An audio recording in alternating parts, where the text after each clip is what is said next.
Welcome back to another video. In this video, I'm going to be reviewing our first look at the Radiomaster T8L. So this is a gamepad style ELRS radio with limited power, so it's quite a basic radio, but it's super cheap and versatile. I didn't buy this one myself, and I didn't get it sent for free either. For a competition on Radiomaster's Instagram page, it was just a survey. So I completed a survey and I got joint second prize, and that was a Radiomaster T8L, which is fantastic. So I thought I'll go through this radio, let's have a little look at it and see what it's all about. As you can see, it's ELRS. Now it's got a logo on there. The reason the logo's on there is because it is supported by the ELRS team. That is what we like to see. Now, I've got the LBT version because I'm based in the UK. Now, what that means is LBT, listen before talk, it limits the radio to 100 milliwatts. However, this one only goes up to 100 milliwatts anyway, so that's absolutely fine. Now, you might be thinking, why do I want a radio that's only 100 milliwatt? Because, you know, I have radios like, I have the Pocket, which I think, is this 250 milliwatt? I have my TX15 Max, which is 1 watt, you know, so I've got all the range I need. So why would you like one of these? Well, 100 milliwatt is still quite a lot. And if you're just flying around fields and not going, you know, a massive distance, this is going to be great. Now, I like to fly tiny whoops as well. Now, my tiny whoops, I tend to use my TX15. I do try my Pocket at times. I do find it a little bit difficult on smaller gimbals, but this is a radio that I could just use for that. It's easy to throw in your bag. There's nothing to damage. You just throw it in. And obviously you can use it in the simulator as well. So let's take a look at it. So the radio is available in 3 colours. You've got grey, white and blue. Obviously I've got the white one here, which is brilliant. Straight off the bat, you can see, oh, this looks familiar. This looks like a well-known DJI radio. And I do have the RC3, so we will compare it. But yeah, it is very, very similar to that. So let's set that to one side and let's just see what we get in the box. So we've got our USB-C to USB-A cable. Bin that, we've got loads of those. We've got some spare springs, so I'm guessing you can, we'll have to have a look at that, whether you can loosen or tighten the tension or they're just spares as a backup, I'm not too sure. And we've got the instructions as well, I probably should read this. So as you do notice, there's actually no display on here, so we are going to need these instructions because the way we configure the radio is different to other ELRS radios. But as you can see, we've got our LEDs on the top, we've got a USB-C port on the top as well, and we've got 2 3-position switches, we've got 2 momentary switches, we've got our lanyard, we've got our trim switches, we've got our power and mode buttons, and obviously we've got our gimbals as well. You've got all our switches there, and we've got a dial there as well. We don't really use the dial, and it feels really light actually. In the back, you'll see we've got the little sticks, which are quite nice looking.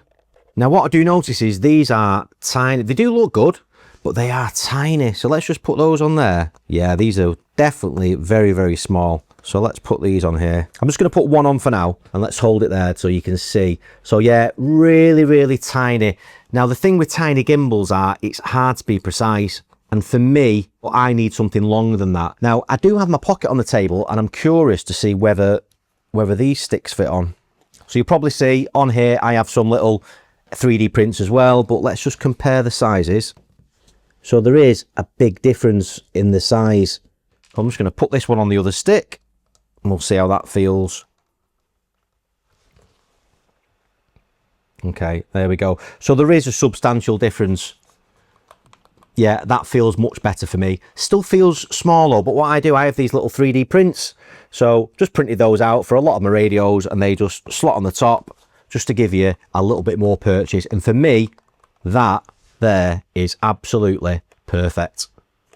So I think I'd fly with those sticks, but if you can find the size of those, I believe they're probably M2, something like that, you will be able to pick up some slightly longer ones. So we'll put those in the back so we don't lose them. Okay, on the back, we've got these rubber covers. They just pull off. And on the back, you'll see we've got a space for 2 18650 batteries. These don't come with the radio, so bear in mind you will need to buy some. I'll have to have a look in the instructions. I'm not too sure whether they've got reverse polarity on there. We'll have to check just to protect you so you don't blow the radio. We've got our little adjustments on here as well. So to show you the radio, we've got a couple of different places to adjust.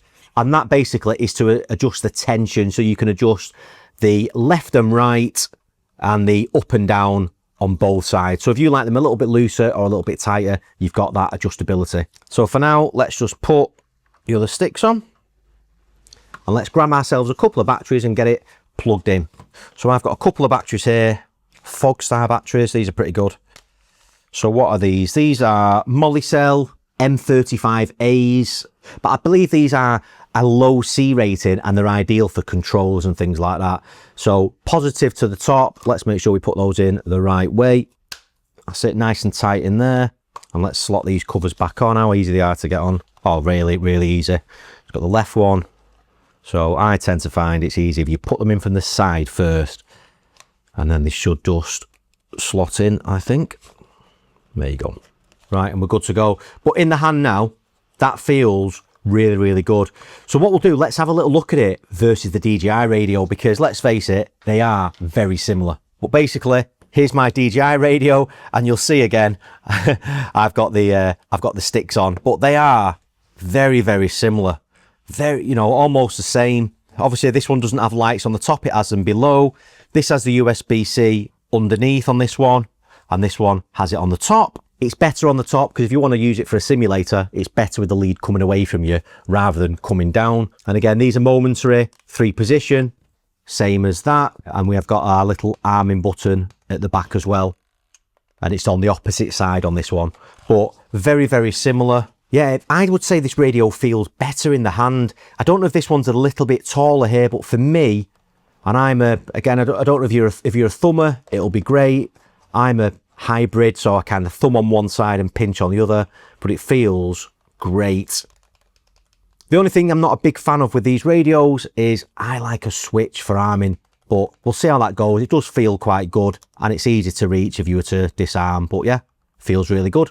So we'll get it plugged in. Let's show you how you configure the radio. Okay, so I've got the computer in front of me. I've not got anything loaded on it at all, and let's have a look how we configure it. To power on the controller, it's a long press of the power button, not a tap and hold, but we want to put it in configuration mode so we can obviously set that up. So what we need to do is press and hold the multifunction button and then long press the power button. So multifunction and long press the power button. There we go. And we got 2 quick beeps, confirms setup. And to power off, it's just long press on the power switch. Now what we need to do, we need to open the web browser and go to a web address to be able to configure. Right, so what I'm going to do, I've loaded up the website that you need to use. I'll leave a link in the description below, but it does tell you in the instructions. And if I were you, I'd probably save it as a web app. Now, you do need a Chromium-based browser. I use an Apple Mac, so I'm using Chrome. So I've loaded that up, and now we're going to connect it up. So we plug that in, we'll click connect, choose our device, and we're all loaded up. So just go to the channels, make sure we're connected. We are perfect. On the radio, we've got SA, SB, SC, SD, SE, and SF. And what we can do, we can change these. So we've basically got 2 3-position switches. And if we want to, we can change those to 2 position. I don't know why you would. And then on the left and right, we've got momentary buttons. So if we look on here, they're set to click. On the SA, we change that to single. And we'll change the other one to double just so we can test them both at the same time. So now our channel 6 on single is like 1 press to turn on, 1 press to turn off. I've changed the other one to double. That requires a double tap. So I guess on the control, if you're scared of hitting a button and pressing something, you can put it on a double tap. I think I'm going to put those on single click so we can turn on and turn off. So I'll do that for both. You can change the volume of the device and the tones. You've got all your warnings on there for your trims and if the battery's getting low. And we can see Express LRS will bang up to date 3.6.2. Then we've got in RF settings. As I mentioned before, this is capped at 100 milliwatts, and that's still fine. That's still a really good distance for Express LRS. So we're going to leave it on 100, but if you've got any requirements, you can drop that to 50, 25, or 10. You can enable the Wi-Fi on it or the RX Wi-Fi. So you could turn the Wi-Fi on and then use the configurator to update your ELRS or update that. Packet rate, it's good to see by default it's set to 250, which is kind of average and what most people would fly at. If you'd like it a little bit quicker with less range, you've got 500 on there, or you can drop it to 50. But as you can see on the screen, there's loads of different options. Calibration, So if you want to see what your sticks are doing, make sure all your sticks are working perfectly correct, and your switches, your little tester, that's nice to see. And you've got your firmware update as well. You download that from Radiomaster website and you can update that, or you can do your ELRS module. I think you can do it using this software, or you can use the normal ELRS as well. And what we'll do, we'll just put this into binding by putting the battery in and out 3 times quickly. That should set it up into binding. And then on our software, we're going to click start. There we go. Good to go. Brilliant. So there it is. So we've got the Radiomaster T8L. These are about £35 in the UK, probably $35, $40, something like that. Super cheap, really pocketable, good weight, and a just nice handy radio. And obviously one of the big things as well is with the USB-C, you can plug that in and use it as a simulator. So before, if you wanted to fly FPV, a lot of people picked up the Pocket because this is quite a cheap radio and a really good radio. Mine's a little bit customized with some switches that I did, but this is perfect. You can take it with you, you can fly a simulator rather than me using my DJI Remote. And the benefit of having this is I can also take some drones with me as well and fly them. It's super cheap, it's quality made. So yeah, I have got no complaints. So I thought I'd give you a quick look at that T8L. It's a handy little extra radio to have with you. So thank you for watching the video. Please like and subscribe if you want to see more videos like this. There's lots more to come, but thanks for watching.